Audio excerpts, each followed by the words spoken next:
Boa noite a todos.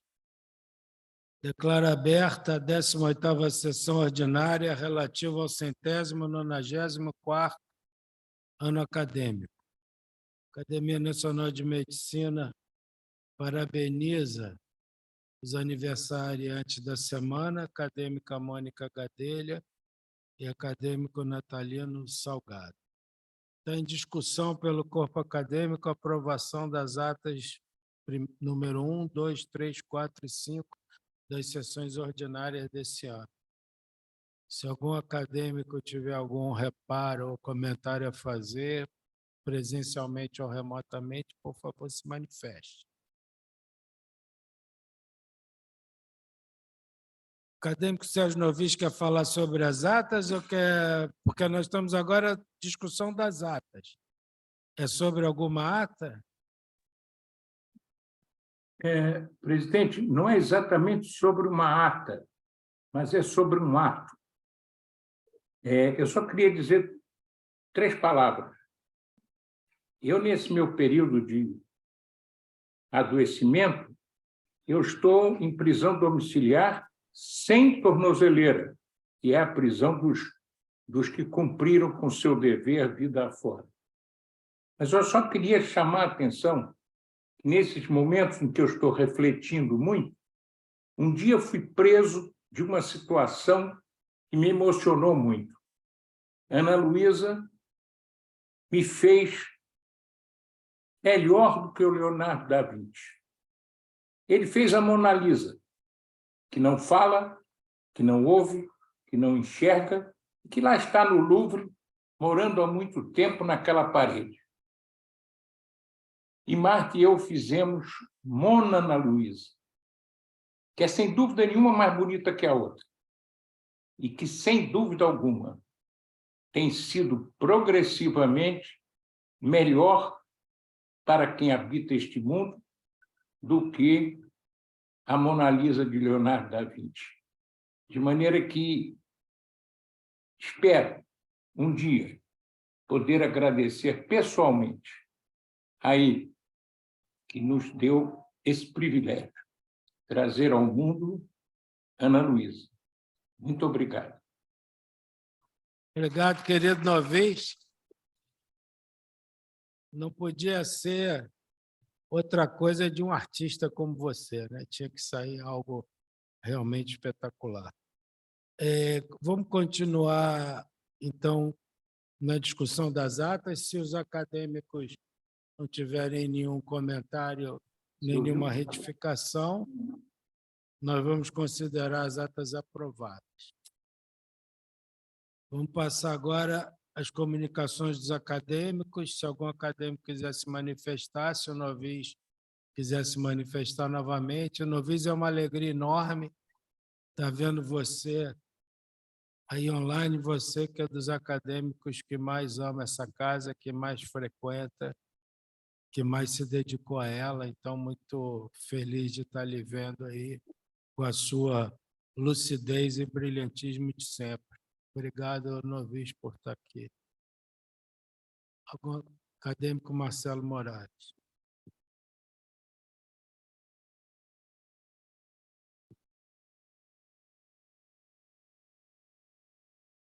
Senhor presidente, senhores acadêmicos, acadêmica, senhoras e senhores, senhor presidente, é com bastante satisfação que eu vejo que o documento que foi redigido pela academia, aqui sob a liderança da nossa querida Margarete e outros acadêmicos, teve uma repercussão bastante importante sobre a ozonioterapia.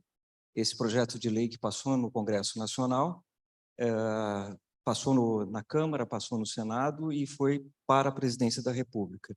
O manifesto da Academia Nacional de Medicina teve uma repercussão muito importante e mostra o poder que a Academia Nacional de Medicina tem de ter repercussões nas suas opiniões. Nesse sentido, senhor presidente, eu chamo a atenção que no último 20 de julho de 2023, nós tivemos do Conselho Nacional de Saúde a resolução 715, que dispõe sobre as orientações estratégicas para o plano plurianual e para o plano nacional de saúde proveniente da 17ª Conferência Nacional de Saúde e sobre as prioridades para as ações e serviços públicos de saúde aprovadas pelo Conselho Nacional de Saúde. Então, acho que é um momento oportuno, que recentemente saiu essa resolução, de nós da academia nos debruçarmos. Eu confesso que eu não li o documento inteiro, mas tem várias recomendações importantes que a academia, se o senhor me permitir, sugerir que nós nos debruçássemos sobre esse documento. Obrigado.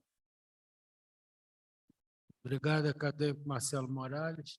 Mais algum acadêmico quer fazer uso da palavra? Acho que o querido Novis está com a mão levantada. Novis quer falar? Abre seu microfone, por favor, Novis.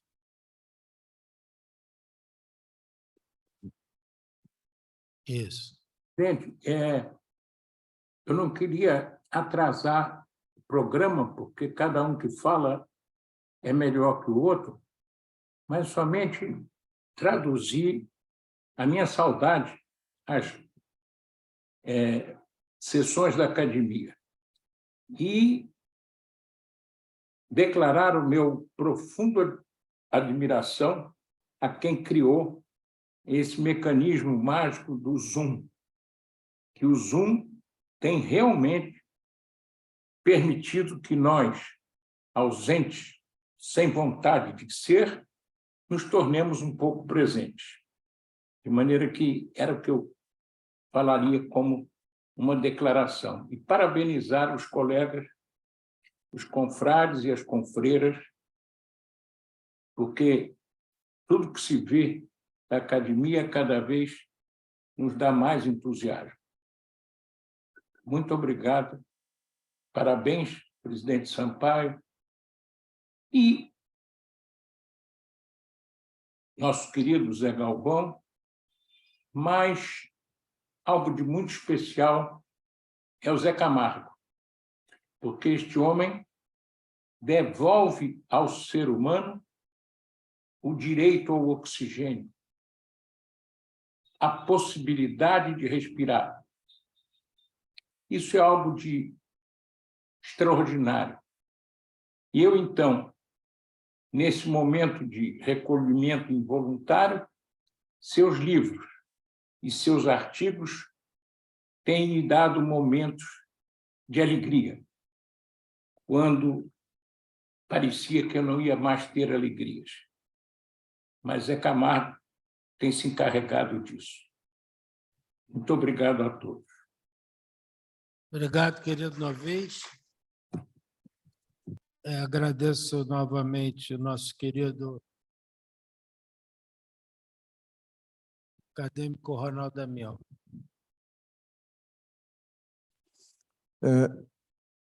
Boa noite, senhor presidente, acadêmicos, confreira, queridos amigos aqui presentes. Hoje é uma noite de muitas emoções. O professor Novis está fazendo desta noite uma noite muito especial. Muito obrigado por isso. Muita emoção. Quero parabenizar também os acadêmicos que fizeram um documento que foi divulgado, extremamente importante, que está tendo uma repercussão muito boa. Mas, senhor presidente, eu queria aproveitar nesse momento a oportunidade de convidar os acadêmicos, todos receberão isso oportunamente, para o 61º Congresso do Hospital Universitário Pedro Ernesto. Durante 2 anos, nós não tivemos o congresso por causa da pandemia, e agora, a partir do dia 22 de agosto, nós teremos 4 dias de congresso. Já tem mais de 1.500 pessoas inscritas e mais de 600 trabalhos já classificados. Então, oportunamente, todos receberão o convite, e eu espero contar, inclusive, com a presença de votos do presidente da academia na abertura do congresso. O senhor vai receber o convite brevemente. Muito obrigado. Muito obrigado, acadêmico Damião. Certamente a academia estará presente na nossa casa nesse belo congresso. Vamos dar prosseguimento, então, agradecendo mais uma vez ao nosso vice-presidente acadêmico Camargo, a organização desse simpósio, com essa miscelânea de palestras humanitárias, humanizadas e que tentando resgatar a pureza da atividade médica, né? O acadêmico Camargo vai falar alguma coisa sobre nosso querido Antônio Nardi. Antônio Nardi, já convido para ir tomando sua posição no púlpito. Antônio Nardi vai organizar também em setembro um simpósio aí sobre suicídio, né? Não é o suicídio assistido, mas é um simpósio sobre suicídio, porque setembro é o mês de prevenção ao suicídio. O suicídio é uma verdadeira epidemia nesses anos. Eu acho que em setembro nós vamos fazer uma bela discussão. Eu sei que o acadêmico Camargo quer falar alguma coisa sobre essa palestra. Está com a palavra, meu querido amigo. Bom, a quarta palestra dessa sessão envolve a discussão de um dos temas mais polêmicos da atualidade, que é o suicídio assistido. Uma prática adotada com muito humanismo, coragem e, finalmente, com naturalidade em vários países europeus, mas que ainda entre nós é considerada ilegal. Para discutir esse tema tão atual e instigante, nós teremos o prazer de ouvir Antônio Egídio Nardi, uma das referências da psiquiatria brasileira, que tem se dedicado ao máximo nesse assunto. Querido Nardi, a palavra é sua. Boa noite, excelentíssimo presidente da Academia Nacional de Medicina, acadêmico Francisco Sampaio, primeiro vice-presidente, acadêmico José Camargo, secretário-geral, acadêmico José Galvão Alves, senhora acadêmica, senhores acadêmicos, senhoras e senhores convidados. Realmente é algo ambivalente na minha concepção de medicina falar a respeito do suicídio assistido. Como o presidente da academia acabou de citar, eu estou organizando para setembro um simpósio a respeito da prevenção do suicídio, e o suicídio assistido é exatamente o oposto disso. Então, nós psiquiatras, que sempre lutamos desde o primeiro dia de formação para prevenir o suicídio, de repente nós nos vemos à frente de situações onde nós entendemos e até em algumas instâncias apoiamos o suicídio assistido. É algo muito difícil de lidar no cotidiano, algo que leva muitos conflitos éticos e conflitos também em relação ao humanismo da medicina, mas, como eu tentarei mostrar aqui, o suicídio assistido é algo bastante importante ao pensarmos na medicina como uma ciência que tende a diminuir o sofrimento dos indivíduos.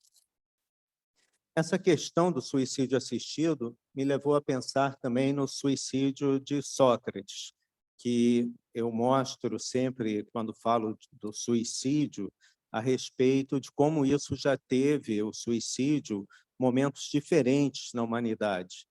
E Sócrates foi condenado ao suicídio assistido. Ele foi condenado a se matar, apesar dos seguidores de Sócrates, inclusive Platão, sugerirem que ele fugisse, ele, por uma questão de dignidade, de ética, de respeito às leis gregas, optou que faria o suicídio assistido, apesar de que não seria certamente um desejo dele, era um desejo da lei grega. Ele apenas estava seguindo a lei grega. Mas mostra como esse debate em relação ao suicídio, o que deve ou não ser feito, é antigo na nossa sociedade. Mas o que é o suicídio assistido? Em todos os países onde o suicídio assistido é permitido, às vezes com mais ou menos restrições legais ou médicas, é dar direito ao indivíduo lúcido, ao indivíduo que tem capacidade plena de julgamento, decidir morrer, decidir que chega de sofrer e que ele deseja, então, encerrar aquela via crucis que ele está passando. Esse é o primeiro ponto importante no suicídio assistido. A pessoa deve estar lúcida, consciente, sabendo qual decisão está tomando, e ela é suicídio porque a própria pessoa deve ingerir ou facilitar, apertando um botão, que a substância seja injetada ou ingerida para levar ao óbito. Então, o suicídio assistido, ele exige uma plena lucidez da pessoa em sofrimento para, assim, solicitar, desejar morrer. Jean-Luc Godard, esse cineasta, foi um caso bastante recente e que levou a várias discussões em relação ao suicídio assistido. Sempre que alguém famoso opta pelo suicídio assistido, isso volta ao debate público, mas o suicídio assistido é muito mais comum do que essas pessoas famosas que aparecem nas mídias pedindo, optando, realizando suicídio assistido. Um caso muito interessante, que foi assim também um debate muito grande, foi o caso desse cientista australiano, David Goodall. David Goodall tinha 104 anos e ele teve que lutar muito para conseguir o suicídio assistido. Essa foto à direita de vocês é uma reunião dele com familiares, pouco antes de cometer o suicídio assistido. E essas duas frases desse cientista são muito importantes. A primeira: lamento profundamente ter chegado a essa idade. E a segunda: meu sentimento é que uma pessoa velha como eu deve ter plenos direitos de cidadania, incluindo o direito ao suicídio assistido. Essa foto foi realizada antes do último café da manhã do David Goodall, ele com um médico e com uma amiga da família. E no blusão dele estava escrito "Aging Disgracefully", podemos traduzir como idoso, infortunadamente, desgraçadamente, porque ele já não aguentava mais todo o infortúnio de certas doenças que ele tinha, associado aos 104 anos de idade. Mas ele estava lúcido, optou por isso, e apesar das dificuldades que ele teve de chegar ao suicídio assistido, assim o foi realizado. Um ponto importante, quando eu preparei essa aula, eu conversei com alguns alunos.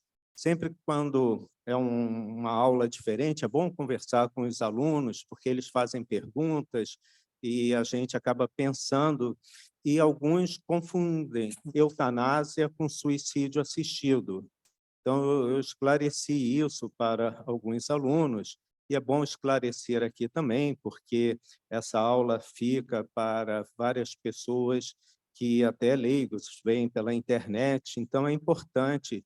A eutanásia, ela é praticada pelo médico, ela é uma decisão médica de desligar aparelhos, de desligar procedimentos que mantém um paciente, muitas vezes em coma, não lúcido, muitas vezes com até morte cerebral, entre aspas, vivo.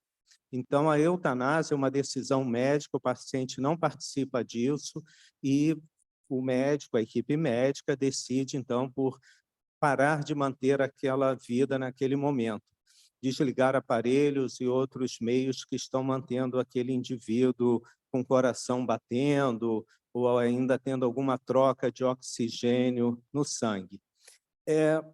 A eutanásia não é permitida pela legislação, mas é um ato que sempre vem à discussão quando se fala do suicídio assistido, que, como eu expliquei, o paciente deve estar lúcido, ele decide pelo suicídio assistido e ele vai apertar um botão que vai injetar alguma substância ou ele vai tomar alguns comprimidos de barbitúrico e opiáceo para levar ao óbito.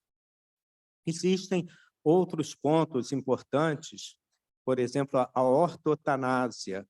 A ortotanásia é nós deixarmos a natureza seguir o caminho dela.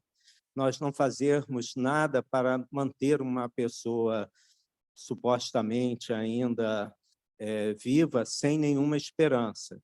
Eu tive na família 2 momentos que eu optei pela ortotanásia, né? No meu avô materno e no meu pai. Ambos tiveram AVEs extensos, sem nenhuma chance de ter uma vida minimamente lúcida ou digna, estavam em coma já de imediato após o AVE, e eu consegui convencer a equipe e a minha família a não realizarem nenhum ato como queriam fazer, traqueostomia, diálises ou outras coisas que só iriam aumentar, né, o sofrimento desses meus entes queridos. Então, a ortotanásia é deixar a natureza seguir o caminho. Meu avô e meu pai, depois de uns 15 dias do AVE, vieram a falecer naturalmente, calmamente e sem nenhum sofrimento maior do que o sofrimento que os médicos poderiam realizar. O absurdo da distanásia, no meu ponto de vista, é exatamente o contrário. É manter um paciente com aparelhos, com todos os procedimentos, quando não há nenhuma esperança em relação a isso.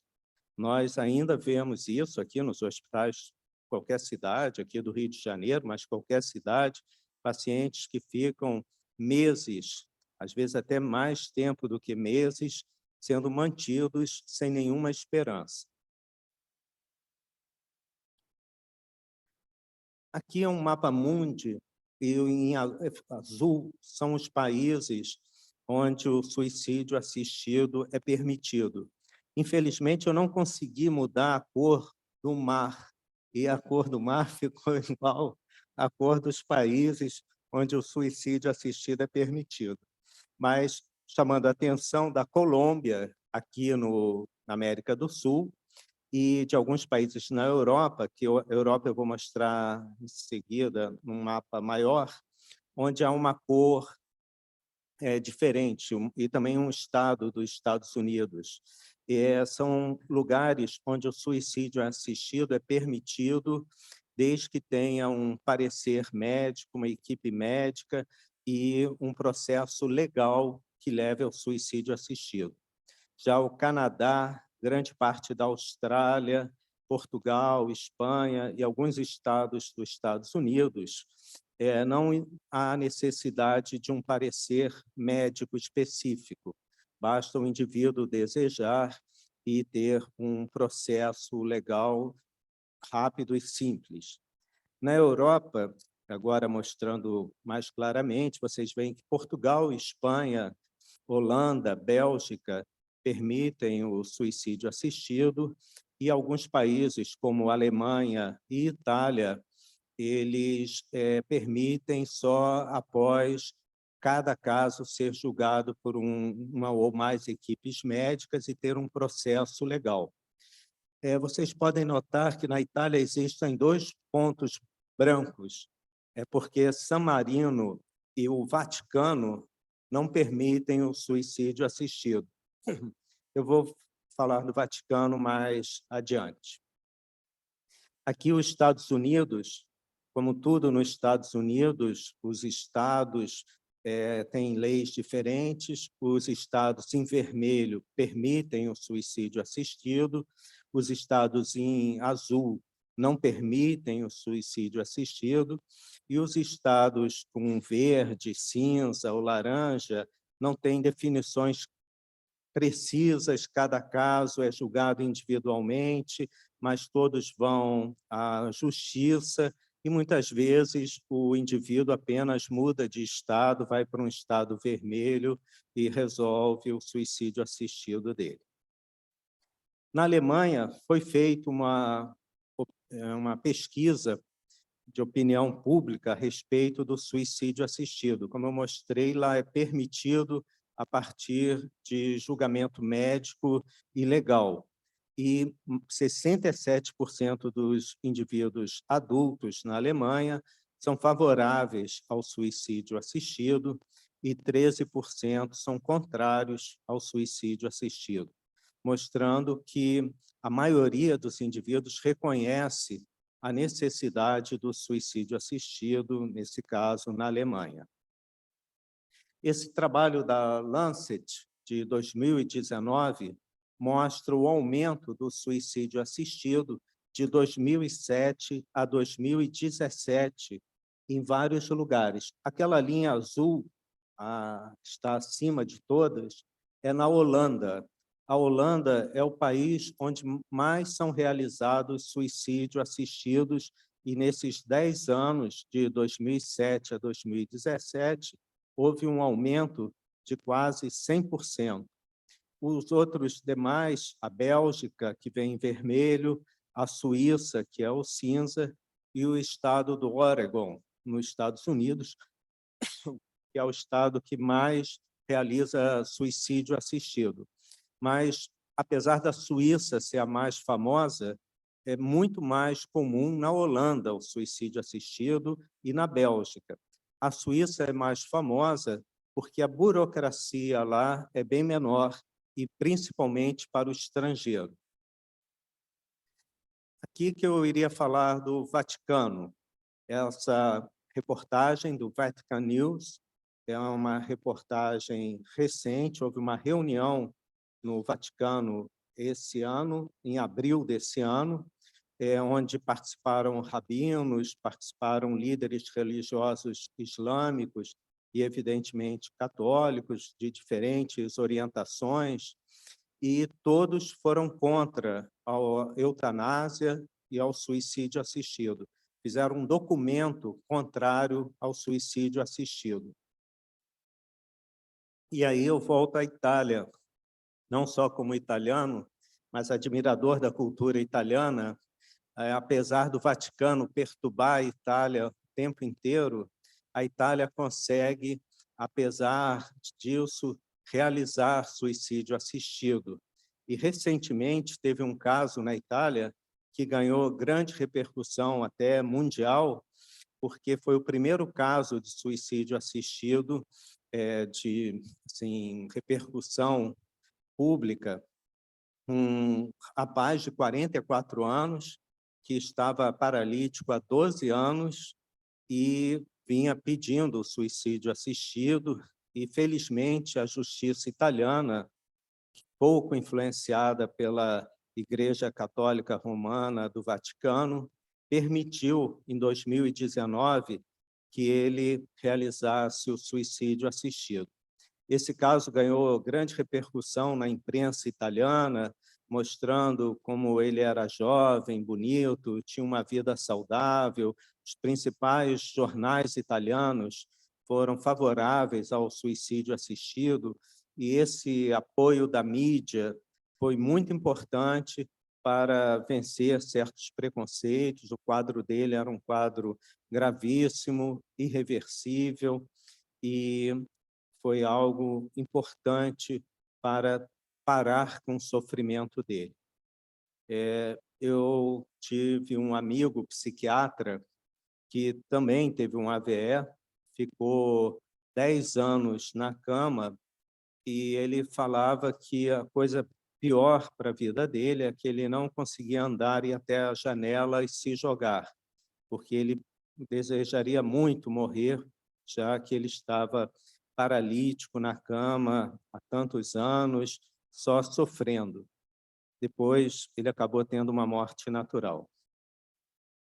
Mas, por outro lado, algumas pessoas que, às vezes, nós achamos que têm uma vida bastante limitada, como esse físico, cientista Stephen Hawking, a frase está tapada aqui pelo computador, mas ele disse na frase que ele é favorável ao suicídio assistido e que ele poderia optar pelo suicídio assistido caso ele se considerasse um fardo. E ele foi um dos defensores do suicídio assistido, apesar de não ter optado por isso, não ter realizado isso, felizmente, porque ele trouxe muita coisa boa em relação ao conhecimento científico do universo. Mas isso mostra que o suicídio assistido é algo muito individual, por isso é importante a pessoa estar lúcida, falar, desejar, comunicar, né, o que deseja realmente suicídio assistido, e não o nosso julgamento do que é necessário. Stephen Hawking, mesmo com toda a limitação física dele, por exemplo, ele casou várias vezes, mostrando que ele devia encontrar a felicidade de diferentes maneiras. Então, por outro lado, só assim já terminando, a questão da ética e da compaixão. Para isso, eu opto sempre por Arthur Schopenhauer, um filósofo alemão, que é sempre muito rigoroso nos seus conceitos. E nós temos que ter uma ética. O suicídio assistido não é algo para todo mundo, não é algo para qualquer sofrimento, não é algo quando há uma chance de reversão, mas é algo importante e deve ser realizado de uma forma humana, criteriosa e com bastante compaixão, porque a questão da compaixão é nós nos colocarmos com o desejo de ajudar o outro, de, no caso, terminar com o sofrimento do outro. E esse é um ponto fundamental ao avaliarmos caso a caso o suicídio assistido. O direito à morte digna é um direito de todos nós, é um direito humano. Eu vejo que a morte digna, ela evita um sofrimento indigno, evita um sofrimento por longos períodos para o indivíduo e para a família. Nós observamos, né, no nosso cotidiano, famílias que adoecem junto com aquele indivíduo que está adoecendo, em casos de várias doenças que vão deteriorando o paciente, como Alzheimer, como pacientes que tiveram lesões neurológicas, como aquele rapaz na Itália, que ficou 12 anos no leito após um acidente de carro. Mas cada caso deve ser avaliado individualmente, junto ao paciente que tem a capacidade de julgar. E isso deve ser levado em consideração, porque no Brasil, que não permite o suicídio assistido, isso é algo que essas pessoas não têm esse direito. Apenas pessoas com nível econômico maior podem realizar isso em determinados países, como na Suíça. Mas nós deveríamos ter legislação mais humana que pensasse nesses casos específicos onde não há esperança. Obrigado pela atenção de vocês. Obrigado, querido acadêmico Antônio Nardi, pela excelente apresentação e atualização do tempo. Agora eu vou convidar novamente o nosso Camargo para chamar o presidente da sessão de medicina, Daniel Tabac.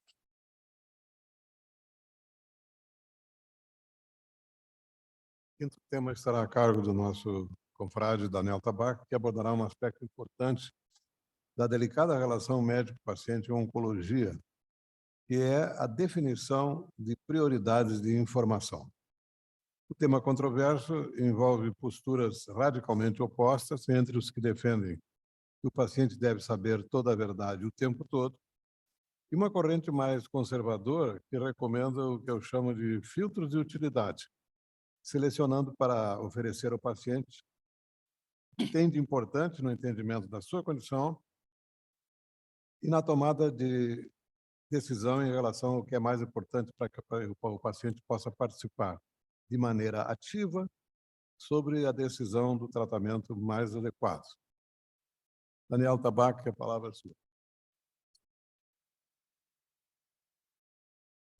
Excelentíssimo presidente Francisco Sampaio, excelentíssimo vice-presidente José Camargo, excelentíssimo secretário-geral José Galvão, senhores acadêmicos, senhora acadêmica, convidados.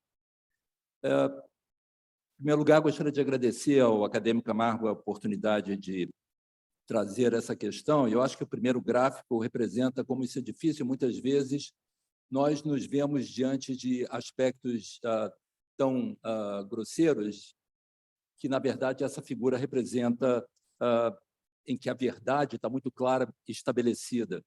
E trazer essas questões para o nosso paciente, muitas vezes, é extremamente complexo e difícil. Eu não tenho nenhum conflito de interesse para essa questão, e essa figura de Luke Fields trata uma questão muito importante. Eu acho que é essa questão que nós estamos nos referindo, e ela retrata muito bem o olhar e a postura do médico, aqui representado, do doctor. E a pergunta clara é que, e muitas vezes se resume, é dizer como é que nós podemos dizer com compaixão ao paciente e seus familiares que os tratamentos para aquela doença se esgotaram e que ele vai morrer. Então, em primeiro lugar, eu acho que a gente deveria definir esses termos. Muitas vezes eles são usados de uma forma semelhante, mas, na verdade, existem algumas diferenças entre empatia, que, na verdade, é a capacidade de entender e compartilhar as emoções de alguém, e a compaixão, que vai além, que ela inclui, além de essa compreensão, o desejo e a ação de ajudar essa pessoa a lidar com as dificuldades e o sofrimento. Então, nós podemos dizer que a empatia é muito mais uma resposta interna, enquanto a compaixão envolve uma resposta externa, com a intenção de proporcionar suporte e alívio. E como nosso querido Camargo mencionou, e Nardi também, Sócrates estabeleceu para o julgamento da verdade esses 3 filtros. O primeiro deles, para que uma verdade seja dita, ou seja, uma afirmação seja colocada, ela deve preencher esses 3 critérios. Ela deve ser verdadeira, ela deve ser bondosa e ela deve ter uma utilidade. A questão é como é que nós definimos essa utilidade, para quê ou para quem. E nessas questões éticas, eu acho que nunca nós deixarmos de mencionar Osler é sempre uma questão importante, porque a medicina, como ele afirmava, é sempre uma ciência da incerteza e a arte da probabilidade. E nós exercemos todos os dias é exatamente a questão da probabilidade, quando nós precisamos estabelecer um prognóstico, fazer uma previsão, porque isso tem um aspecto muito importante, na verdade, como ela vai ser colocada para o nosso paciente. Na verdade, isso antecedeu há muito tempo a Osler, e o método hipocrático já estabelecia isso, em que definia a necessidade de observar, estudar o paciente, não a doença, auxiliar a natureza e avaliar honestamente o paciente. E um dos princípios de Hipócrates, na verdade, menciona o seguinte, eu leio: eu defendo que é bom para o médico praticar a previsão, pois se ele descobrir e declarar sem ajuda, ao lado de seus pacientes, o presente, o passado e o futuro, e preencher as lacunas da descrição dadas pelo paciente, ele será mais acreditado em compreender os casos, de modo que lhe seja confiado o seu tratamento. Mais recentemente, nós nos vemos frequentemente entre esses 2 dilemas, um dele colocado aqui por Milor Fernandes, na frase "a mentira piedosa", que fez parte de grande parte da nossa formação, e ele questiona o que é pior, chamada mentira piedosa ou a verdade cruel. Já Clarice Lispector coloca isso de uma outra forma, que a mentira, na verdade, não mata, mas ela apenas tortura quem nela acreditou. Assim, nós podemos dizer da seguinte maneira: qual a pior notícia que um médico pode dar ao seu paciente? O senhor está com câncer e ele já está disseminado.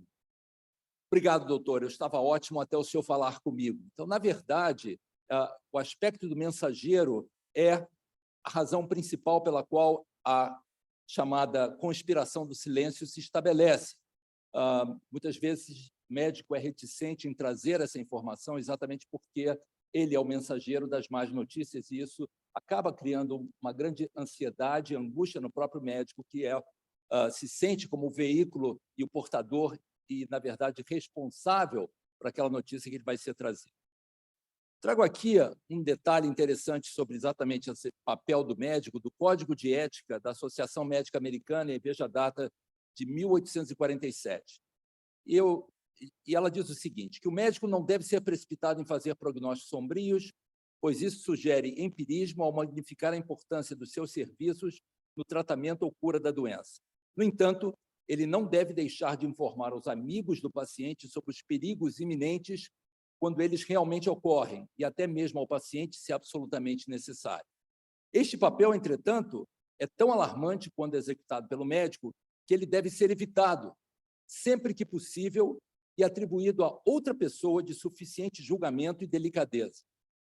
O médico, veja só, deve ser o ministro da esperança e do conforto para o doente, de modo que, com tais estímulos ao espírito desanimado, ele possa suavizar a cama da morte, reviver a vida expirante e contrapor a influência depressiva dessas enfermidades, que muitas vezes perturbam a tranquilidade dos mais resignados em seus últimos momentos. A vida de um doente pode ser encurtada não apenas pelos atos, mas também pelas palavras ou maneiras de um médico. Portanto, é um dever sagrado ser cuidadoso nesse aspecto e evitar todas as coisas que tenham tendência a desencorajar o paciente e deprimir seu espírito. Isso, durante anos, na verdade, mais de 150 anos, prevaleceu como código de ética da Associação Médica Americana. E esse aspecto, na verdade, se modificou.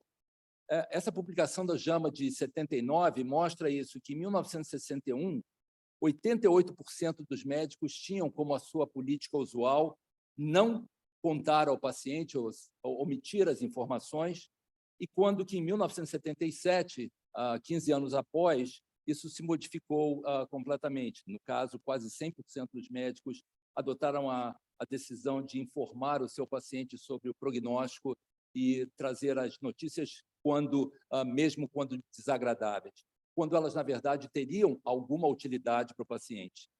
E o termo que, na verdade, é usado, seja ele conspiração do silêncio, esse conluio, esse acordo tácito, na verdade, ele frequentemente é usado para descrever essa situação na área de saúde.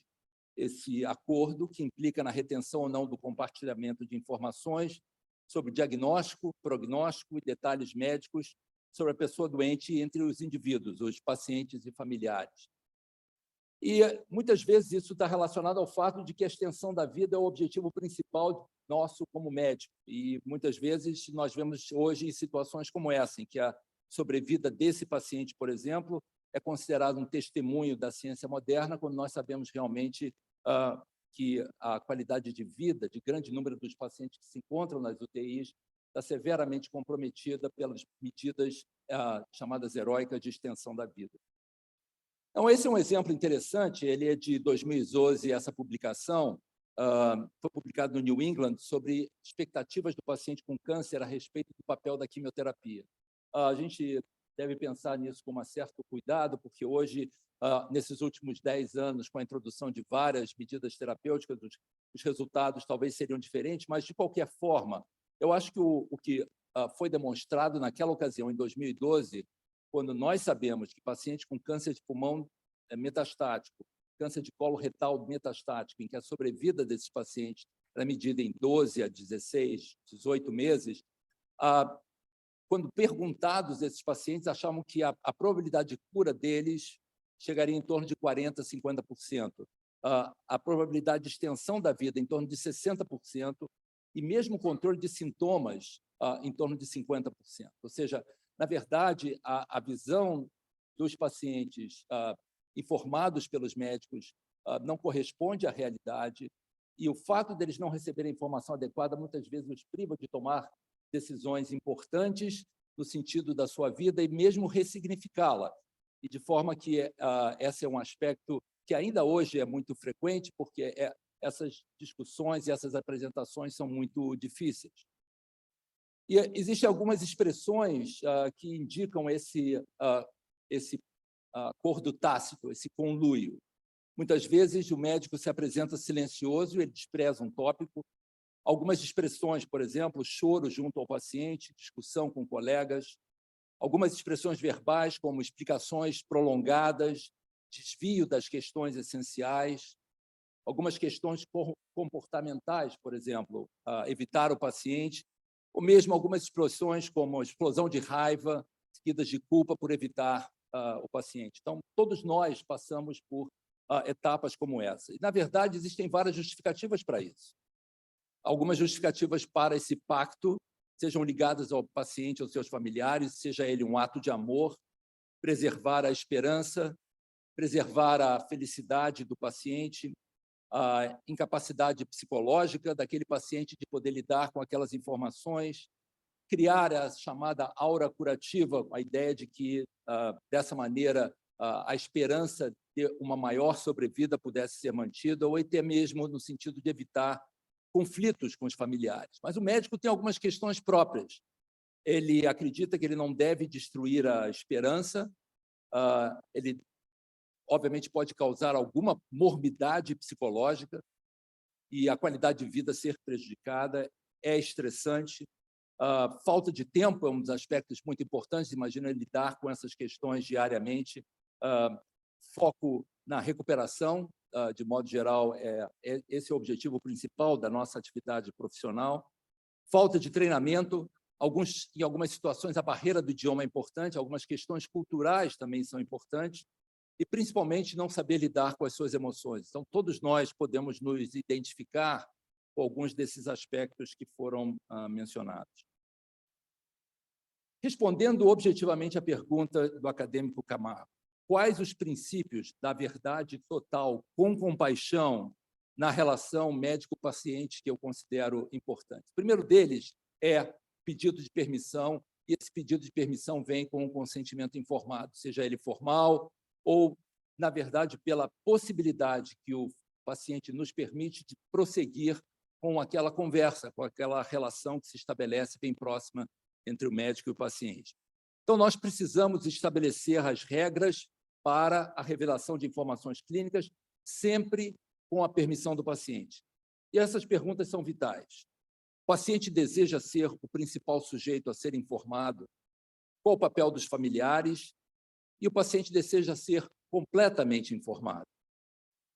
O processo ele deve compreender que essas revelações dessas informações ele não ocorrerá somente de uma única vez. Muitas vezes isso requer vários encontros para que isso ocorra da forma mais adequada. Fundamentalmente, é preciso estabelecer uma relação de confiança, garantir que mentiras não farão parte do processo, mas o direito de recusar informações será respeitado. E, nesse caso, o paciente deve autorizar um representante legal que o represente e que possa, ao longo da doença, permitir que essas informações sejam oferecidas gentilmente.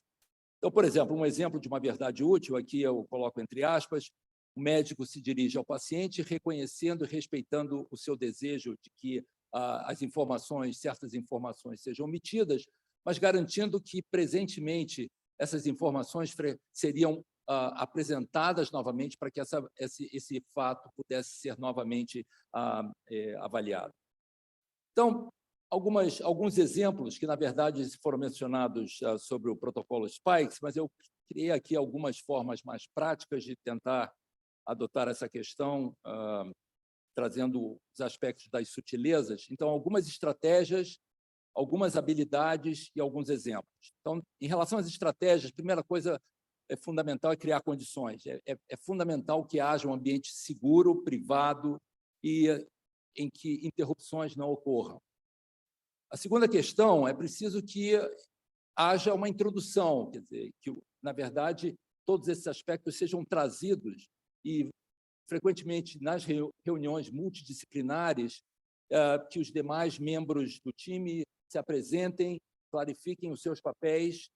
E é muito importante verificar a forma de comunicação, não só verbal, mas através de expressões que são muito importantes e podem anunciar aspectos da ansiedade e do cuidado do paciente. Preciso entender a percepção da doença do paciente, é preciso compreender. Então, é extremamente importante perguntar. Então, perguntar e ouvir a resposta. E as respostas, as perguntas, não devem ser aquelas em que, ultimamente, nós esperamos uma resposta do tipo sim ou não. Então, o ideal é que nós utilizemos perguntas abertas para que o paciente possa se expressar e a discussão prossiga. Preciso definir uma agenda. Nós precisamos informar o paciente sobre os objetivos dessa reunião. E aqui tem um exemplo, por exemplo, vamos revisar hoje os planos de tratamento. Nosso plano de ação. Negociar essa troca de informações, né? Então, a gente deve abordar essa necessidade do paciente receber ou não aquela informação, por que ela é útil, por que ela permite que ele se programe, por que ela é importante no sentido de definir a estratégia da vida, qual o significado. Existem questões que precisam ser resolvidas, a relação temporal precisa ser muito definida, e, como ele coloca, ou como eu coloco, eu preciso que o senhor me ajude a compreender as suas preferências e o nível de detalhes que o senhor gostaria que eu apresentasse. Fornecer a informação é a etapa seguinte, e é preciso que ela seja anunciada, é preciso que um warning sign seja fornecido para que isso haja um preparo para essa questão. Então, uma forma de se colocar é que, e essa é uma frase importante em colocar aqui, eu tenho receio que essas notícias são mais sérias do que nós esperávamos, por exemplo. Infelizmente, o PET scan demonstrou que houve a progressão da doença.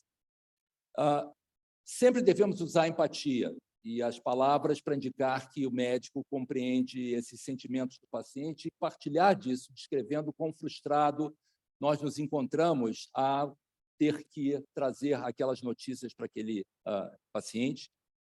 Frequentemente, nós precisamos envolver os familiares, é muito importante deixar claro que o paciente nunca estará só. Dividir a incerteza é importante, porque as afirmativas mais definitivas elas são perigosas. Hoje, diante dos chamados outliers, nós vemos, principalmente com a introdução dessas novas estratégias terapêuticas, que muitas vezes resultados inesperados ou os ditos milagres realmente acontecem quando situações em que nós não conseguimos esperar ou explicar acabam se desenvolvendo. Fundamental, como mencionei, implicar o paciente familiares na solução dos problemas. É fundamental que se apresentem essas opções e descrever os tratamentos convencionais ou, eventualmente, experimentais. Ao término, é muito importante sumarizar e tentar verificar claramente a compreensão do paciente. É preciso que haja um tempo para isso e que as deliberações sejam estabelecidas. Um dos aspectos mais importantes e difíceis de lidar é com a questão da esperança, e eu sempre acho que a melhor forma de colocar isso é não a esperança como um substantivo, mas a esperança como um verbo, uma forma em que nós esperamos alguma coisa e tentar entender do paciente quais são as suas expectativas, como é que ele vê as possibilidades diante de se sua vida, de fato, estiver limitada. Então, eu acho que é importante não fornecer informações enganosas que influenciem positivamente a esperança. Eu acho que é importante explorar quais são os objetivos e o sentido da vida. É importante enfatizar que sempre algo poderá ser feito no sentido de controlar os sintomas e garantir claramente que sempre se estará ao seu lado. É muito importante promover a esperança de controle de sintomas, a importância da associação com os cuidados paliativos no sentido de garantir que a morte seja o menos sofrida e que a vida não represente uma extensão do sofrimento, e sim a possibilidade de realizações ainda possíveis. Sempre reafirmar a vida acima da morte e reforçar sempre a coragem do paciente. Se nós fôssemos repetir aquela questão inicial, após algumas dessas considerações, como dizer a um paciente com compaixão, aos seus familiares, que os tratamentos se esgotaram e que ele vai morrer? Bem, todos esses princípios que foram apresentados, eles foram extensamente enumerados e eles estão disponíveis. Infelizmente, na nossa formação como médicos, a importância da comunicação médica não recebe a informação e a importância devida. e frequentemente nós nos vemos despreparados para lidar com essa condução desse fato.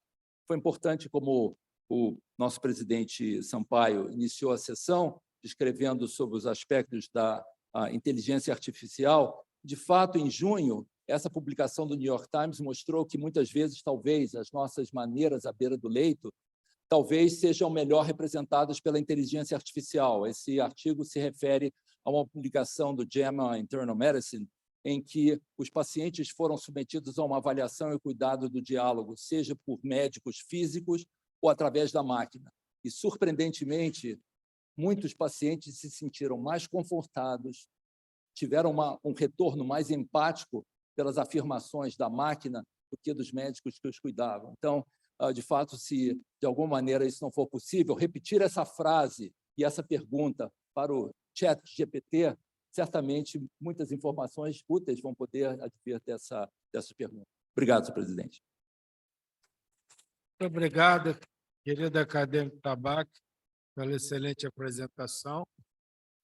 Nós agora vamos convidar nosso palestrante, que está em Portugal. Lá já são 11 horas da noite. Nosso presidente da Academia Nacional de Medicina de Portugal, professor Duarte Nuno Vieira, que é professor catedrático da Faculdade de Medicina da Universidade de Coimbra, presidente do Instituto Nacional de Medicina Legal e do Conselho Médico Legal, e foi, há cerca de 3 anos, considerado o melhor perito criminal do mundo. O professor Duarte Nuno Vieira hoje também é considerado entre os indivíduos que melhor conhecem e avaliam crimes de guerra. Por isso ele é chamado nos principais conflitos e, no momento, tem atuado muito nesse conflito da Ucrânia. Recentemente foi fazer perícia em soldados ucranianos. O professor Duarte Nuno vai nos falar sobre a proteção do médico ante a demanda judicial. Então, nós estamos ansiosos para saber como os médicos podem se proteger nesses tempos difíceis, né? Qual seria a melhor defesa? Se é um bom currículo, se é ter outros médicos por perto, ou se é uma boa relação médico-paciente? O que ele pode nos dizer? Professor Duarte Nuno, desculpe pelo mau jeito de ser tão tarde aí em Coimbra, mas estamos muito felizes da sua participação. O professor Duarte Nuno é nosso correspondente internacional e seguramente essa é a 4ª ou 5ª intervenção do professor Duarte Nuno esse ano aqui na nossa Academia Nacional de Medicina do Brasil, que muito nos honra. E também nos recebeu em Coimbra no final do ano passado, né? A acadêmica Margarete está ali balançando a cabeça, que foi uma exímia cantora lá durante os nossos momentos de lazer. Professor Duarte Nuno, com a palavra. Muito obrigado, Presidente. Eu começo por saudar todas e todos os académicos da Academia Nacional de Medicina do Brasil, por saudar muito especialmente o Presidente da Academia e o organizador desta sessão, o académico José Camargo, agradecer o convite amável que uma vez mais me fizeram para participar e assinalar também uma vez mais que é sempre para mim um prazer e uma honra, um privilégio ter a oportunidade de usar da palavra no âmbito de sessões oficiais desta prestigiada academia, à qual tenho agora a honra também de pertencer como académico correspondente. Apresento também as saudações da Academia Nacional de Medicina de Portugal, as saudações da minha universidade, onde será sempre um gosto receber-vos. A Academia já cá esteve, mas espero que possa voltar algumas vezes mais. Foi-me pedido, de facto, que vos falasse um bocadinho, em 20 minutos, sobre a proteção do médico ante a demanda judicial. E este é um tema, tenho que confessar, que me agrada particularmente, porque durante 17 anos eu presidi ao Conselho Médico-Legal de Portugal Portugal tem um órgão que é o Conselho Médico-Legal, que é o órgão máximo que se pronuncia normalmente quando há dúvidas do ponto de vista judicial em casos envolvendo responsabilidade médica. A opinião do Conselho Médico-Legal é, por assim dizer, a opinião final, sobretudo quando existem divergências periciais ou desacordos no âmbito do processo, é o Conselho Médico-Legal que acaba por emitir a opinião pericial final. E, portanto, é um tema ao qual eu tenho estado particularmente ligado e acompanhei, repito, durante 17 anos, praticamente todas as situações de responsabilidade médica mais significativas ocorridas em Portugal. Ora bem, nós sabemos que se um profissional de saúde, dolosamente ou por negligência grosseira, causar danos ou lesão a um paciente confiado aos seus cuidados, esse profissional de saúde, tal como qualquer outra pessoa, deve ser responsabilizado pelos danos que infligir. Hoje não oferece dúvidas a ninguém que a carteira profissional de médico não constitui, obviamente, um passaporte para a impunidade. Tudo isto sendo certo, também, obviamente, que o resultado negativo, por si só, não é suficiente para indicar negligência profissional. E, portanto, que os erros em saúde não podem ser considerados como equivalentes à negligência. Uma negligência constitui uma verdadeira incompetência na prática médica, enquanto os erros têm uma enorme componente circunstancial, o que significa que o profissional de saúde pode não ter, nesse erro, qualquer tipo de responsabilidade.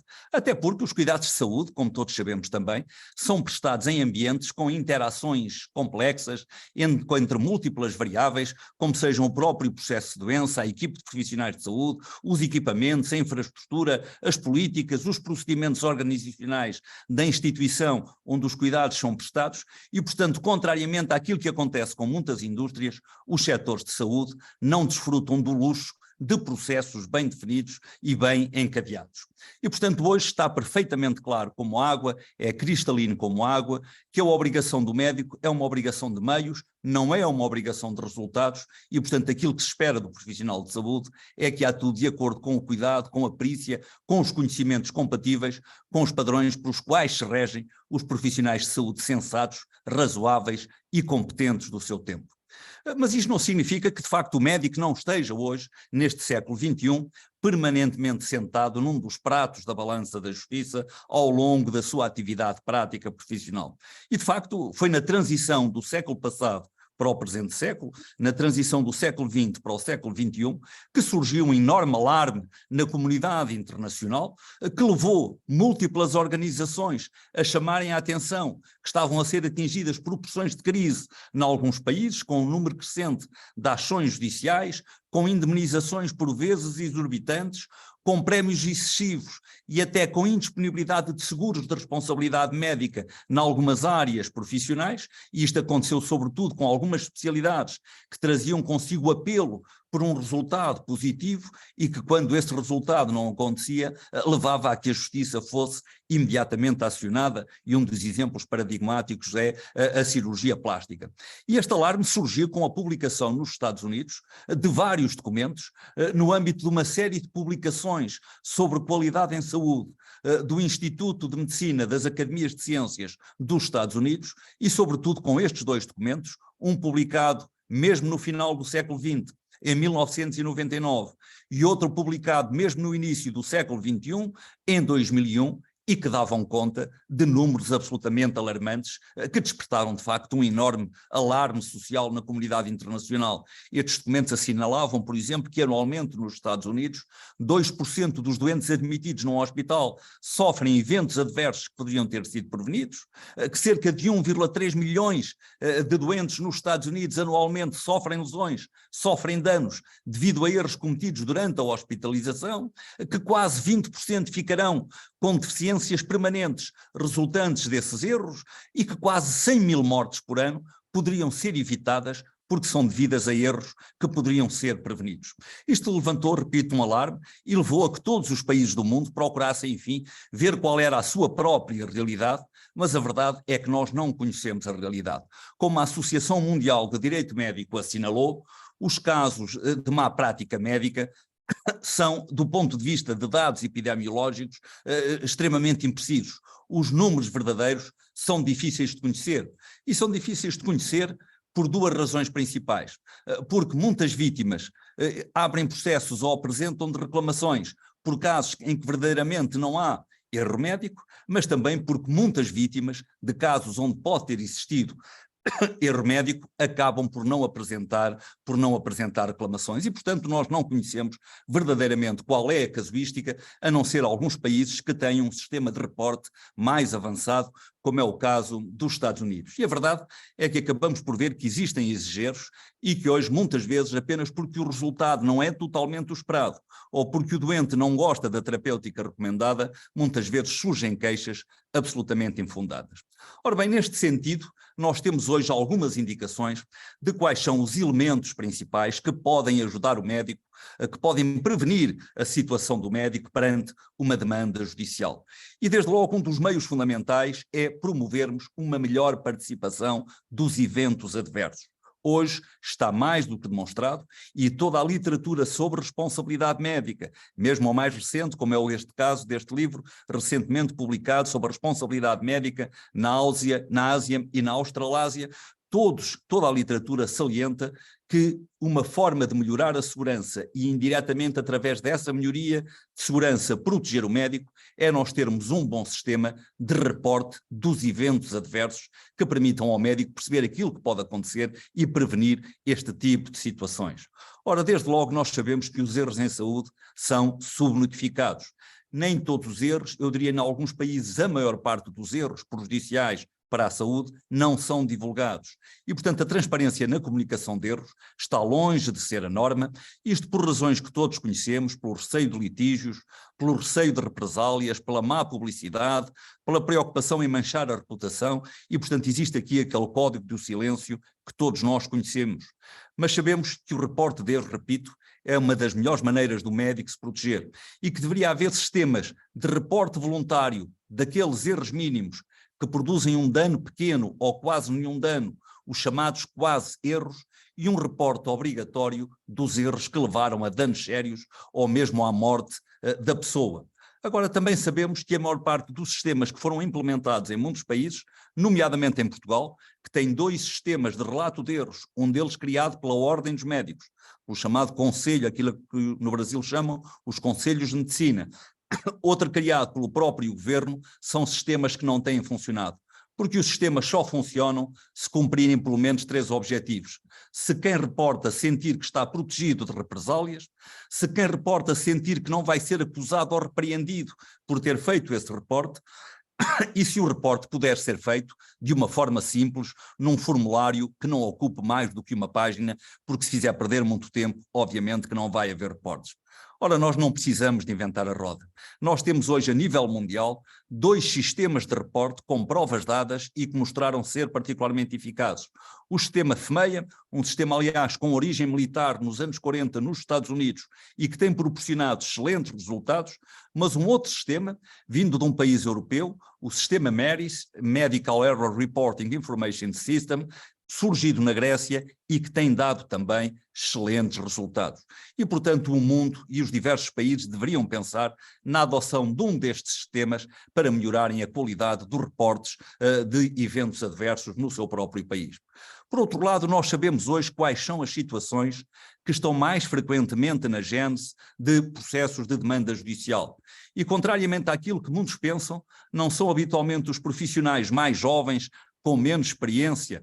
Pelo contrário, os profissionais mais frequentemente envolvidos em processos de demanda judicial são profissionais de saúde com mais de 10 anos de experiência, mas são simultaneamente profissionais de saúde com ocupações múltiplas, que andam a saltar de um lado para o outro, muitas vezes com uma enorme sobrecarga de trabalho, e contrariamente também àquilo que muitos pensam, a maior parte das situações de alegada negligência médica, e estes são dados internacionais, não decorrem de intervenções complexas, mas tendem a envolver procedimentos técnico-cirúrgicos muito simples, procedimentos médico-cirúrgicos que são tecnicamente simples, aqueles em que, precisamente por serem simples, muitas vezes facilita e não se dá a atenção devida.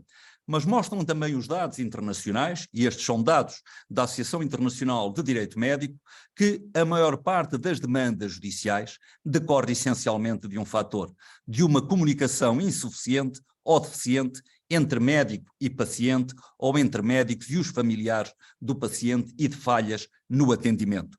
E que, de facto, se esta relação fosse boa, a maioria das demandas poderiam ser evitadas. E isto abrange todas as áreas mais envolvidas, sabendo nós que as áreas mais envolvidas variam de país para país. Por exemplo, em Portugal, as áreas de especialidade mais problemáticas do ponto de vista do processo de responsabilidade médica são a medicina interna, a cirurgia, a obstetrícia, a neurologia, a neurocirurgia e a ortopedia, não necessariamente por esta ordem, porque a ordem vai variando um bocadinho de ano para ano.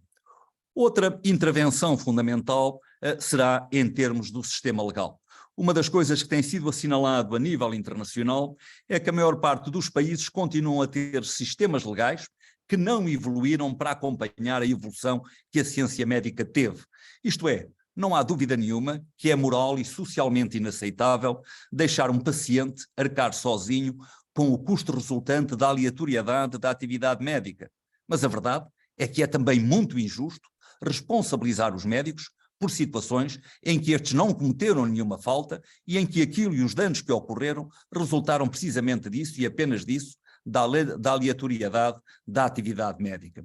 E, portanto, hoje em dia vem-se chamando a atenção, já desde o princípio do século, que há uma sensação comum que o atual sistema jurídico é um sistema que falha, que já não corresponde às necessidades e às realidades da medicina atual, e que é um sistema que funciona quase como uma lotaria, como se chamava a atenção há tempos atrás num artigo publicado no Pediatrics, uma das principais revistas internacionais no campo da pediatria, que em muitos países é uma das especialidades mais frequentemente envolvidas, e onde se dizia que este processo das indenizações por má prática médica parece funcionar hoje em dia mais como uma lotaria do que como um sistema justo e equitativo. É raro o paciente ganhar, mas quando ganha, ganha bem, e portanto isto funciona quase mais como uma lotaria, repito, do que como um sistema justo e equitativo. E portanto é necessário também que os países pensem em mudar as regras jurídicas para o acompanhamento da responsabilidade médica. Obviamente que olharmos para aquilo que fizeram os países nórdicos, a Suécia, a Dinamarca, a Noruega, não será a solução para a maior parte dos países. De facto, o sistema do no fault, da ausência de culpa médica, poderia levar em países com outra mentalidade, que não tenham a mentalidade tão evoluída que têm as populações nórdicas, podia levar a um incremento do número e dos custos dos casos de negligência médica, mas nós teremos que olhar para outros sistemas jurídicos, nomeadamente para os tribunais arbitrais, que do meu ponto de vista pessoal podem ser uma excelente solução e uma excelente resposta aos problemas de responsabilidade profissional em saúde, porque têm imensas vantagens, a celeridade, a redução dos custos, do sofrimento, das decepções, o facto de permitirem diminuir a sobrecarga do sistema de justiça e permitindo que o sistema de justiça tradicional se centre nos casos mais significativos, mas a mim agrada-me particularmente, e eu acho que este é um caso que todos os países deveriam olhar e deveriam estudar, agrada-me particularmente o sistema francês, implementado já há 21 anos atrás, com as comissões regionais de conciliação e de indenização e com o Gabinete Nacional para a Indenização dos Acidentes Médicos, um sistema que tem dado excelentes resultados também, para o qual todos deveríamos olhar, porque permite compensar as vítimas de risco terapêutico ou de erro médico, bem como de infecções iatrogénicas mais graves, através de um sistema de solidariedade nacional, porque torna a justiça acessível a todos, porque permite decisões rápidas no prazo máximo de 6 meses, garante que as vítimas são indenizadas independentemente de culpa, sob o princípio da solidariedade, e portanto é um sistema social particularmente positivo, garante, repito, a celeridade na compensação, garante que a sanção pode ser aplicada em caso de efetiva má prática e não limita a compensação monetária que tem por base uma referência nacional. É ainda um sistema que tem outras vantagens, porque preserva a privacidade dos profissionais de saúde e dos pacientes, evitando desta forma maiores sofrimentos emocionais e psicológicos. É um procedimento totalmente gratuito, é um mecanismo simples, é um mecanismo que clarifica a responsabilidade. Tem obviamente alguns inconvenientes, porque ainda não é um sistema totalmente eficaz, porque neste momento é apenas aplicado aos casos em que a incapacidade permanente ultrapassa os 25%, em que a pessoa fica incapacitada de exercer a atividade profissional, enfim, ainda não é aplicável a todas as situações, mas é um sistema, repito, que, bem estudado e bem reestruturado, poderá ser a resposta neste século XXI para os casos de responsabilidade médica. E um outro aspecto onde devemos intervir é na avaliação pericial. Obviamente que, havendo uma situação de litígio, vai ter que haver uma avaliação pericial. Uma avaliação que dê resposta a todos estes pontos que têm que obter clarificação num caso de uma demanda judicial por uma eventual responsabilidade médica. Com a demonstração de que existia uma relação profissional de saúde-paciente, que o prestador de cuidados de saúde tinha um dever para com o paciente, mas depois que houve um abandono ou violação desse dever, que houve uma violação do padrão de atendimento aplicável, que o abandono do dever resultou em dano para o paciente e que o paciente foi efetivamente prejudicado, que existe um nexo causal entre a violação do padrão de atendimento e o dano sofrido, ou nos casos fatais, e a causa da morte, quais os danos económicos e não económicos, temporários e permanentes, sofridos pelo paciente, qual a gravidade dos danos sofridos no âmbito do direito penal, a causa e circunstâncias da morte nos casos fatais e, eventualmente, outras informações de interesse. Ora bem, isto leva-nos à necessidade de termos protocolos de atuação pericial perfeitamente delineados neste âmbito. E muita gente desconhece que a Academia Internacional de Medicina Legal, na década passada, publicou recomendações internacionais sobre como concretizar as perícias para a defesa também dos próprios profissionais de saúde, mas também dos próprios pacientes, como é que estas perícias devem ser realizadas. Nós hoje temos protocolos internacionais para a realização das perícias em casos de responsabilidade médica.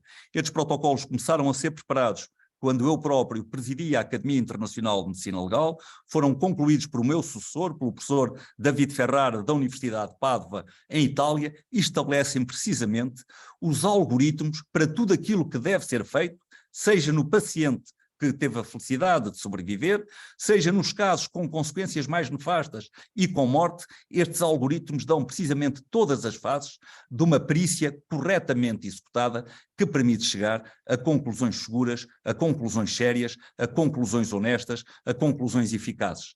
São protocolos que foram já adotados como oficiais no espaço europeu, são protocolos que inclusivamente o Instituto Europeu da Perícia e da Peritagem aprovou também nas suas recomendações sobre como concretizar perícias, nomeadamente no campo da responsabilidade médica, mas que infelizmente muitos países ainda não adotaram e as perícias continuam a enfermar muitas vezes de deficiências, prejudicando as partes envolvidas.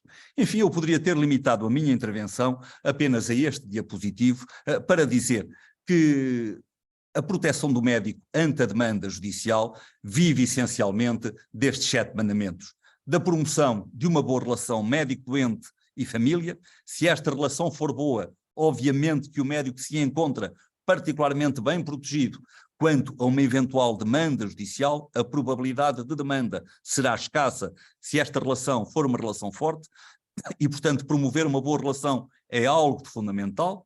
O manter uma atualização profissional contínua, e cá está o currículo de que falava o professor Francisco, a atualização profissional contínua é fundamental.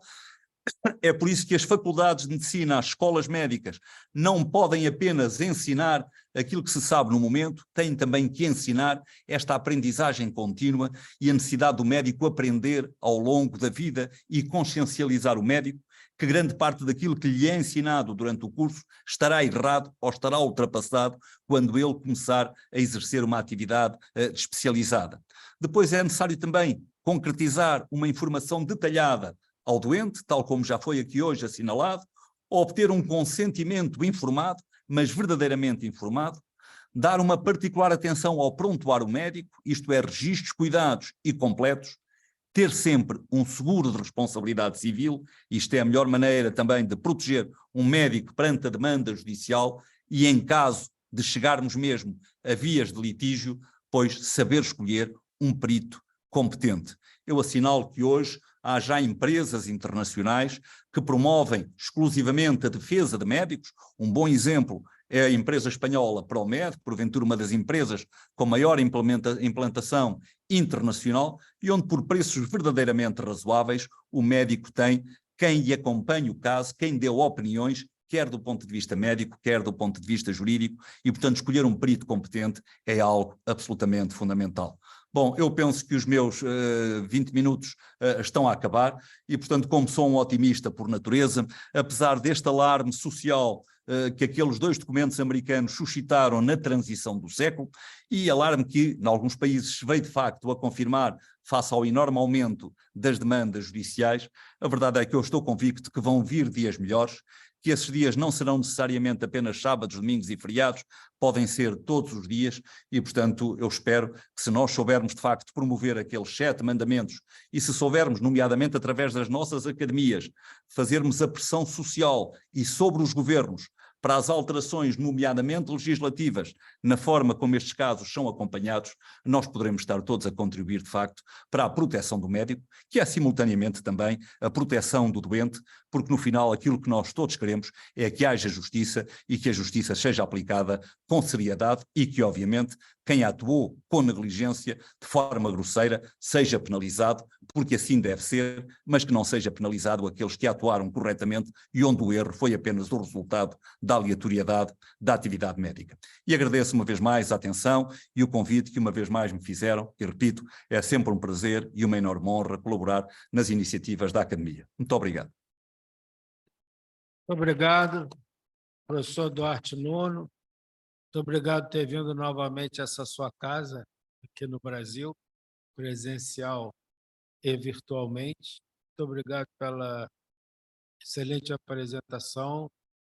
Muito em breve nós vamos abrir para as discussões, mas eu acho que a mensagem final que o professor Duarte Nuno deixou é que realmente a boa relação médico-paciente é fundamental para evitar demandas judiciais, muitas vezes desnecessária, e uma coisa que o Brasil não dá muita atenção, acho que isso vai precisar mudar, são nas boas perícias médicas, né?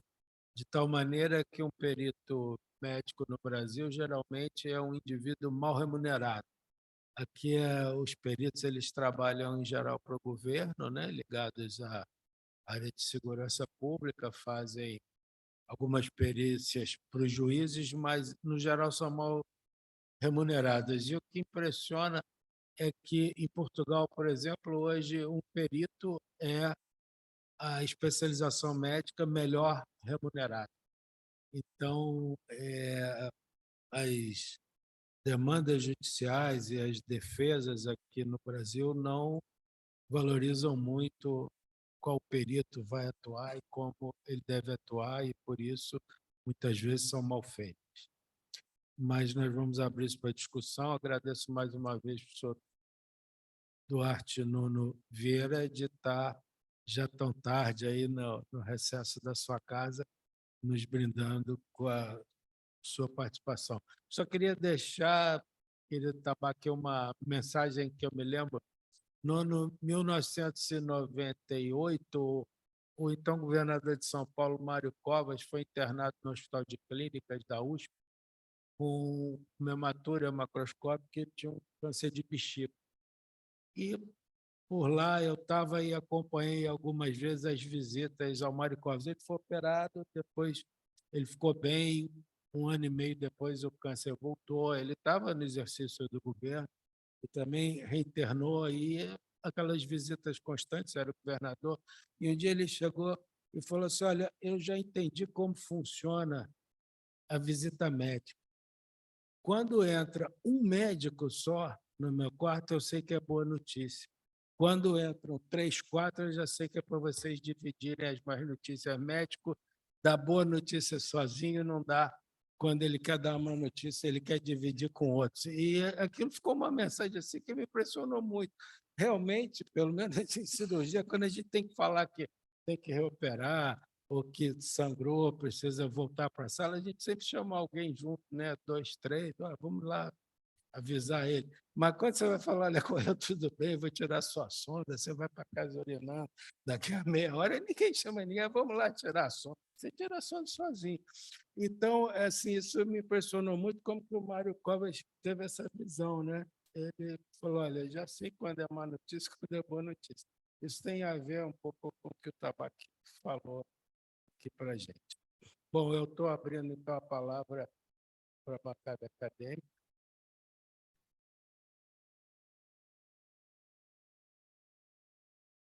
Algum acadêmico quer fazer uso da palavra aqui ao remoto? Acadêmico Zé Carlos do Vale.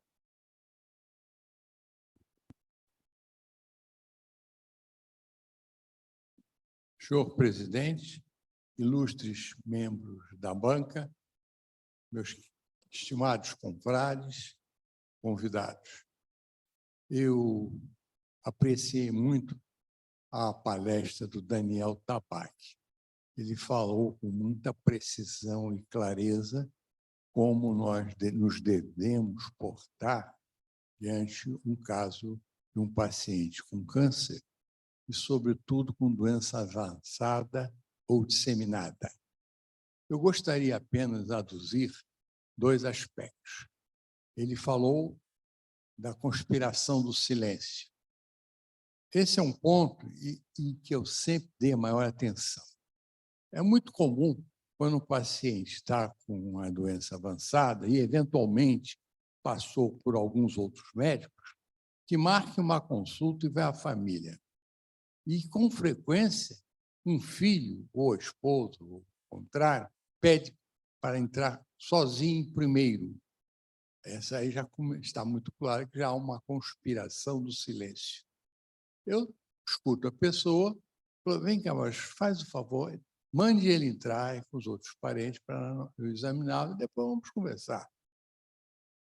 E sempre, nem digo sempre que posso, mas sempre eu dissolvo a conspiração do silêncio, porque ela é maléfica, é improdutiva, atrapalha o tratamento. Tem que haver uma consciência, tanto do paciente quanto dos auxiliares, que aquilo é um tratamento complexo, que grandes atitudes serão tomadas e o jogo tem que ser aberto. E, entretanto, nós podemos ser delicados ao dissolver a conspiração do silêncio. Escolher as palavras com tato, falar manso, não agredir jamais. Eu jamais diria e nunca disse para o paciente que está com câncer avançado ou que ele vai morrer, que não tem nada a fazer. Essas palavras eu nunca usei na minha vida. E, para dar ênfase a isso, a esperança é a tônica maior. Há quem diga que esperança é um caminho trilhado pelos covardes. Eu não concordo em absoluto. Isso significa empatia e alteridade. Quando nós damos esperança ao paciente, queremos motivá-lo a embarcar num tratamento que, eventualmente, pode ser tóxico ou complexo. E lembro que, naqueles casos mais avançados, que eu pouco posso contribuir para a sobrevivência do meu doente, eu sempre digo para eles, lembre-se do grande filósofo holandês Spinoza, que dizia, o verdadeiro homem é aquele que planeja sua morte às vésperas da sua morte. É aquele que verdadeiramente planeja a vida às vésperas de sua morte. Muito obrigado. Obrigado, acadêmico Zé Carlos do Vale. Acadêmica Margarete Dalcomo, com a palavra. Presidente, obrigada e parabéns aos apresentadores. O comentário que eu queria fazer, presidente, é da oportunidade dessa academia capitanear, eventualmente, um debate a ser iniciado, maduro, entre juristas, sociedade civil e a comunidade médica, sobre a questão realmente da morte assistida.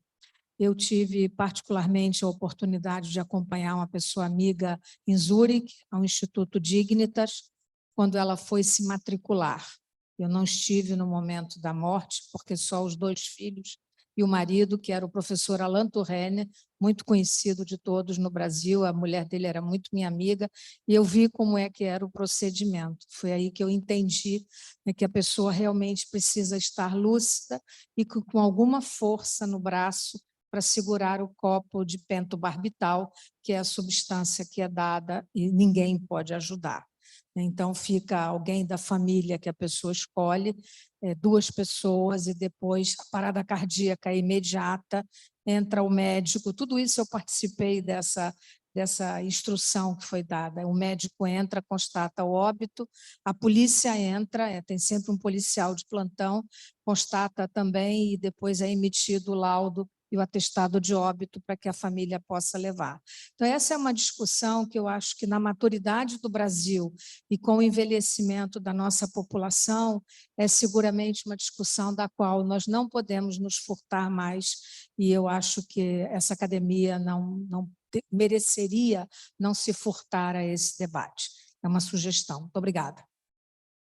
Com certeza, acadêmica Margarete Dalcom. Muito obrigada. Mais algum acadêmico remoto? Acadêmico Daniel Tabaque, para falar.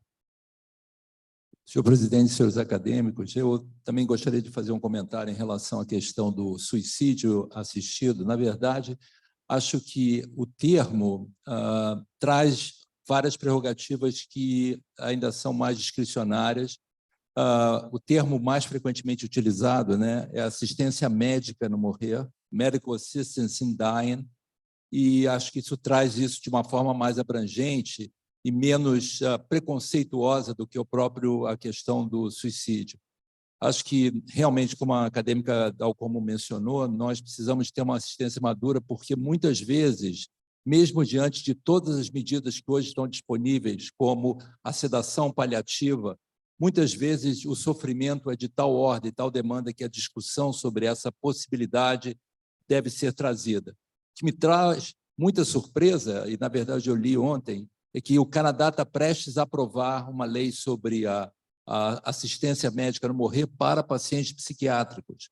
Então, e essa discussão ia ser aprovada agora no final do ano, foi adiado para o ano que vem, e muito em breve o Canadá talvez seja um país com o maior número de realizações do que própria Holanda e a Bélgica. E eu acho que essa é uma questão complexa e as várias questões legais estão envolvidas, sem dúvida nenhuma, quando nós entendemos que, até do ponto de vista das seguradoras, como que isso vai ser aprovado como um procedimento médico, as questões familiares envolvidas, se de fato existe alguma pressão ou não na decisão individual de assistência. Então, é uma decisão complexa, mas eu reconheço que, tendo vivido várias dessas situações, como todos nós já vivemos, de dor muito além da dor física, dor espiritual sendo um fator dramático, a questão deve ser trazida para discussão e, eventualmente, ser mais elaborada. Obrigado. Obrigado, Daniel Tabaque. Também foi lembrado pelo acadêmico Daniel Tabaque que tem questões importantes aí. Por exemplo, um seguro de vida, se o indivíduo se suicidar, ele não tem direito. E como seria aí essa questão, né? Então, vai além do problema emocional, vai além do sofrimento, mas vai também para a questão judicial e prática e técnica. Acadêmico Tamar. Eu queria dizer que, relacionado com verdade útil ou verdade total, eu sempre que posso falo mal da política americana de oncologia, da verdade total, para o indivíduo exercer a sua cidadania na plenitude e tal, uns argumentos assim bonitos, né? Que ocultam, na verdade, o fato de que, muitas vezes, o principal pensamento dessa atitude é defender o médico de processos que pouco importa o sofrimento do doente, que recebeu uma notícia abruptamente, não teve tempo de se preparar. A gente sabe quantas pessoas normais precisam de tempo para recrutar suas reservas emocionais e descobrir forças que não sabiam que tinham. Quando a gente pergunta a um paciente que passou por uma via crucis, como é que ele teria reagido se soubesse tudo no primeiro dia, ele provavelmente enlouqueceria. Nós não somos assim feitos, acionou, recebeu, engoliu, digeriu, e isso é da nossa cultura latina. Eu me lembro de um paciente alemão, internado, recebeu do oncologista a informação de que ele teria poucas semanas, e quando eu entrei no quarto, assim, preocupado, porque eu não saberia o que dizer para esse paciente, ele estava jogando xadrez com a mulher, e ele alertava, agora é a sua vez. Né? Porque a mulher ficou perplexa, e ele já tinha resolvido. Né? Agora, faça isso com um latino, ele morre. E, por outro lado, eu tenho muita experiência com pacientes em que não foi mentira, ele foi omitido de algumas coisas e viveu na esperança.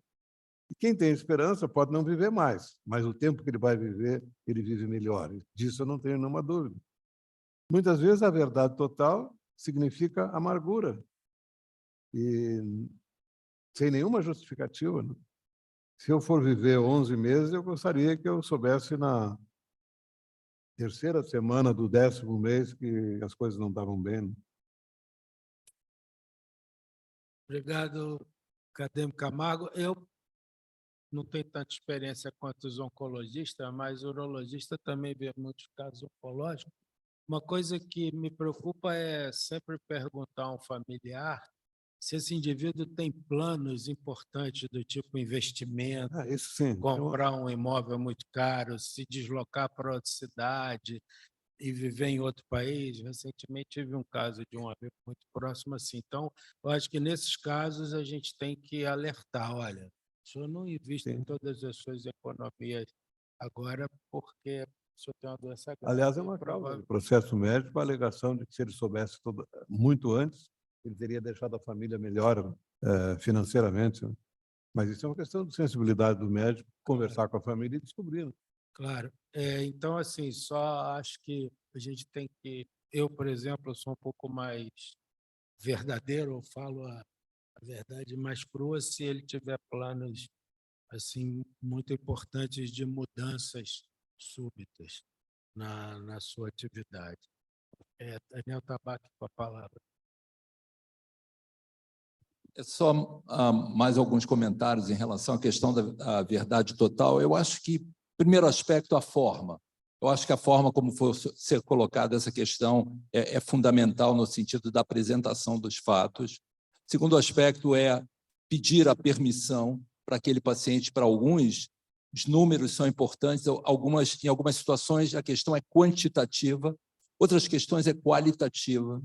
Eu acho que colocar os aspectos do ponto de vista, muitas vezes, gráficos, ajudam na compreensão.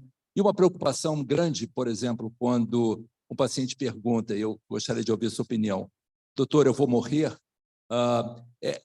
É importante que ele entenda e que nós possamos evoluir nessa discussão, porque existem planos a ser feitos. A questão talvez seja fundamental de como ele vai poder elaborar aquele tempo por questões que sejam feitas, é a viagem que ele quer imaginar, ou a formatura do sobrinho que ele gostaria de ir. Então, eu acho que a informação tem que ter uma utilidade para que ela possa trazer nesse sentido. E essas são conversas longas, são conversas delicadas e que eu acredito que são positivas no sentido de o paciente possa, de fato, ressignificar a sua própria vida.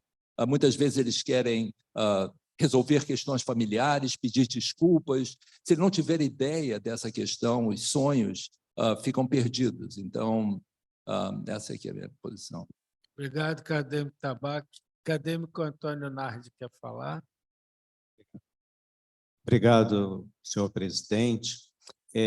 Eu gostaria de agradecer os comentários e, em relação à acadêmica Margarete, que a academia deve discutir o suicídio assistido. Já estamos discutindo esse convite do acadêmico Camargo, já foi uma segunda oportunidade, porque eu já participei aqui em outro momento dessa discussão também. Assim como o aborto, não existe uma resposta definitiva em relação a isso. Cada caso deve ser avaliado socialmente, medicamente, filosoficamente, religiosamente. Então, é algo muito complexo para apenas a legislação permitir sim ou não. Em relação ao que o acadêmico Tabaque falou do Canadá, e o suicídio assistido para transtornos mentais, é claro que os transtornos mentais também está envolvida a questão da verdade. Isso que foi discutido aqui sempre em relação à oncologia, que a oncologia está relacionada diretamente à morte. Se eu tenho um câncer, logo o paciente pensa, eu vou morrer. Nos transtornos mentais, os pacientes pensam logo, vão perder o juízo, que sofrerão preconceito na família, no emprego, na vida, e que, assim, coisas poderão ocorrer até a interdição dele. Então, o preconceito em saber que tem uma doença mental é algo muito importante, e vários pacientes preferem não saber, seguem o tratamento, fazem terapia, tomam medicamento e nunca perguntam o diagnóstico. Outros querem saber o diagnóstico e, ao saber, conversar com o tempo, né, em relação ao diagnóstico, eles diminuem o preconceito em relação àquilo, porque veem que, apesar de ter um transtorno mental, eles conseguem funcionar normalmente. A psiquiatria evoluiu muito da década de 50 para cá, nos últimos 70 anos, e isso mudou a psiquiatria, né, de uma psiquiatria asilar para uma psiquiatria ambulatorial. E a questão da verdade na psiquiatria, o que se deve dizer, já que não tem nenhum exame, porque no caso da oncologia você tem um exame, pode fazer uma biópsia e etc. Na psiquiatria, é a opinião do psiquiatra. Se você for a 10 psiquiatras, você pode ter 10 opiniões diferentes. Então, a questão do suicídio assistido para o transtorno mental vai ser algo muito complicado. Eu acredito que isso será, sim, algo que poderá apenas ser debatido para doenças neuropsiquiátricas degenerativas e que o indivíduo, no início da doença, possa avaliar que, em determinado momento do sofrimento dele, a família, um ente querido, poderá ajuizar se ele deverá ou não cometer. Mas esse é algo muito difícil, porque ele tem que realizar essa morte, né? Eu acho que isso não vai muito para frente, não. Muito bom. O Canadá é um país diferente, é possível. Obrigado, presidente. Muito bem, acadêmico Nardo. Muito obrigado.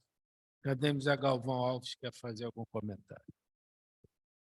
Primeiro, parabenizar meu querido amigo Camargo, que traz temas tão sutis, né? As sutilezas da atividade médica. Eu acho que a atividade médica não é chamada medicina e arte à toa, né? É porque nós estamos falando muito da arte, né? Como exercê-la não só com capacidade, mas com dignidade, e transformar também em dignidade a vida daquele que está expirando. Eu acho que uma das coisas mais importantes é a pré-morte, é o tratamento do indivíduo e a relação com ele, com a família, desde o primeiro momento que você convive com eles. Acho que tem doenças mais difíceis, eu concordo.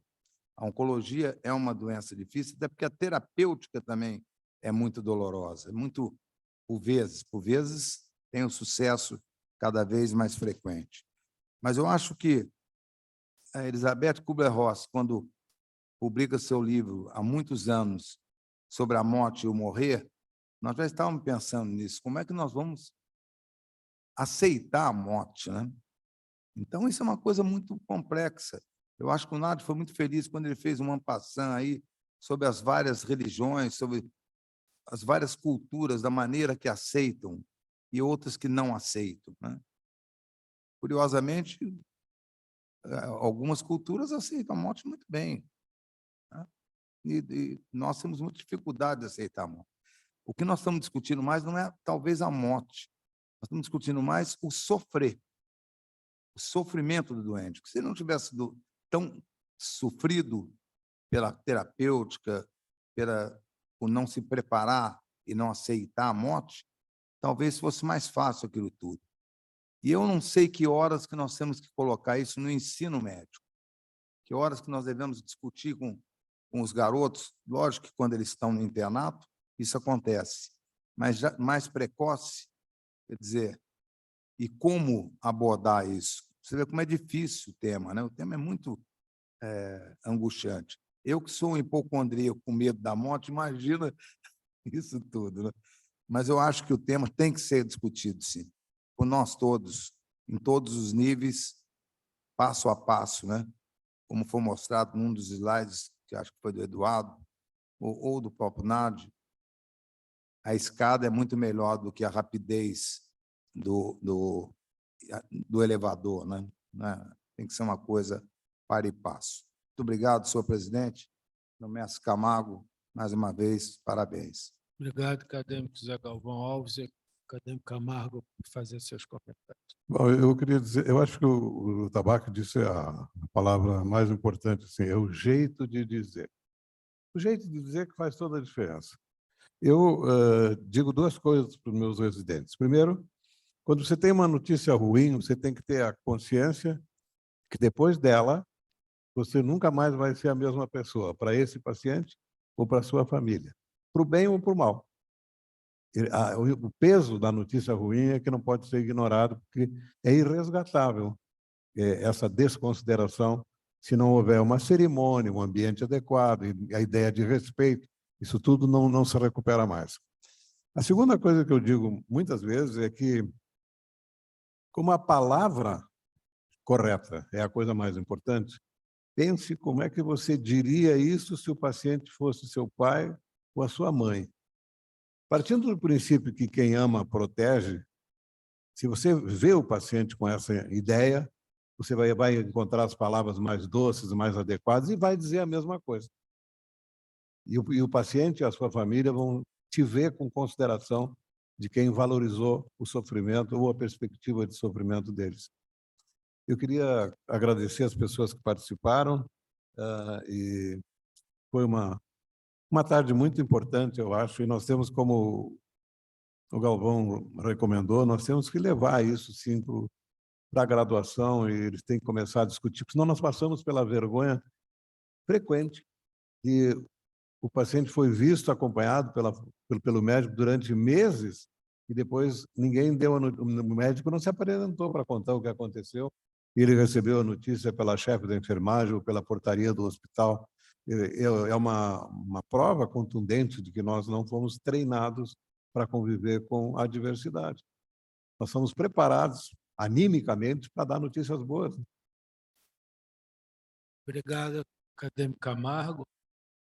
Agradeço aos palestrantes, nossa audiência, nossos convidados.